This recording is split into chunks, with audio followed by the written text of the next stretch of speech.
Will the airline industry ever look the same again? In recent years, airlines appear to be enjoying a new golden age. Record numbers took to the skies, nearly 4 billion passengers annually, and with that came record profitability.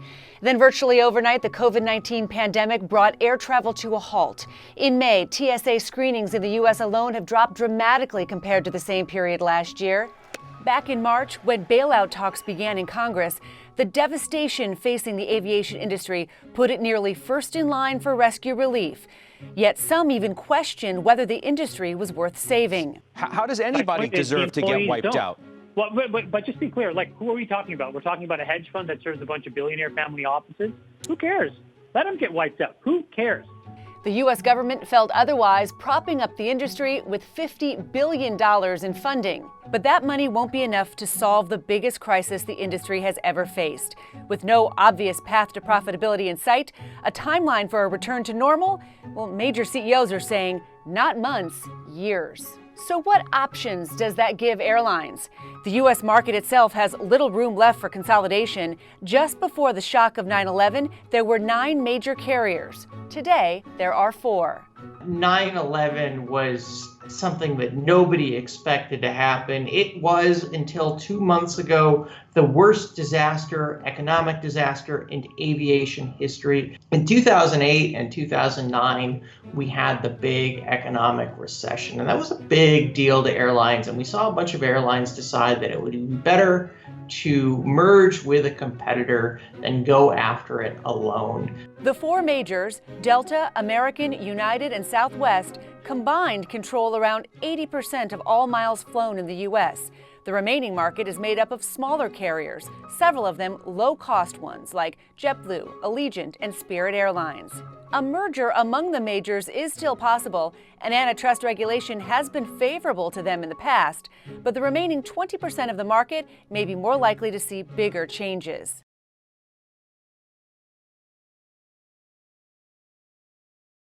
Just as quarantine measures are being lifted across much of Europe, they're just beginning here in the UK.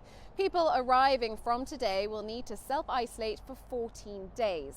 The way this will work is 48 hours before travel, they'll go online and fill in a form, giving their contact details and the address at which they will be quarantining.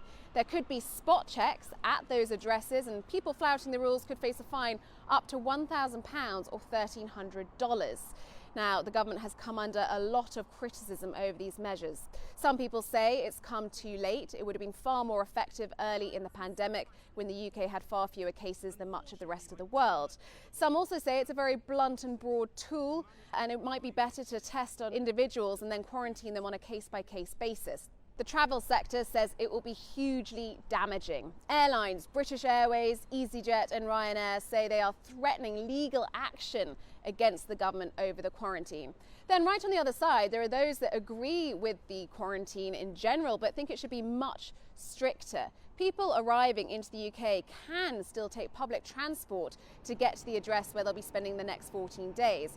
And despite being in self-isolation, they can still go to the shops to buy food, to buy medicine, and other people at that address who haven't travelled can still go about their day-to-day lives. So some say this won't actually contain the spread of the virus. The UK government will be reviewing the situation on quarantine every 3 weeks. Anna Stewart, London Heathrow Airport.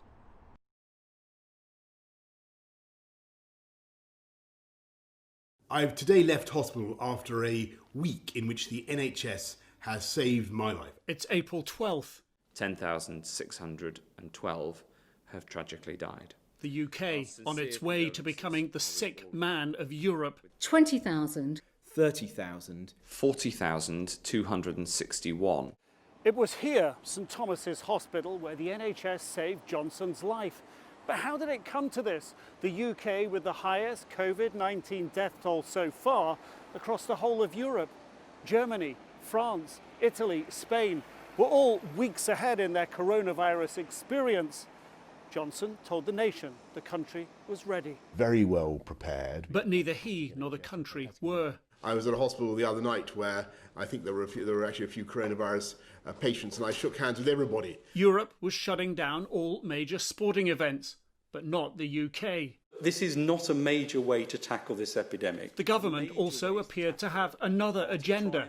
it would later deny. Build up some degree of herd immunity as well, so that more people are immune to this disease. It's about now the government begins to realise mistakes are being made. A scientific study based in part on Italy's COVID-19 experience predicts as many as 250,000 people could die.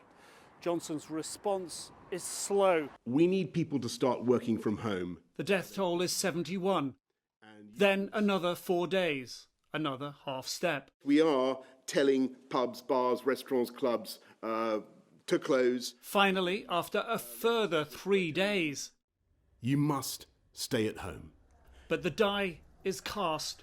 Infections over those vital 3 weeks rocketed. By March 27th, the death toll 1,091. Government experts are still underestimating what's coming. If we can keep deaths below 20,000, we will have done very well. But it won't. The UK is late to the international scramble for PPE, test equipment and ventilators. Hundreds of healthcare workers would die. Untested elderly were sent from hospitals to care homes where outbreaks ran rampant. And the controversies kept coming. We agreed that we should go for a short drive to see if I could drive safely. Johnson's chief advisor flouting lockdown guidelines. Anyone who can't work from home should be actively encouraged to go to work. And when the PM began easing the lockdown, it backfired, parodied by a popular comedian. If you can work from home, go to work. Don't go to work. Go outside. Don't go outside. Faith in the government's ability to handle COVID-19, the very thing that it needs to keep infections down, is badly eroded. So how did the UK become the sick man of Europe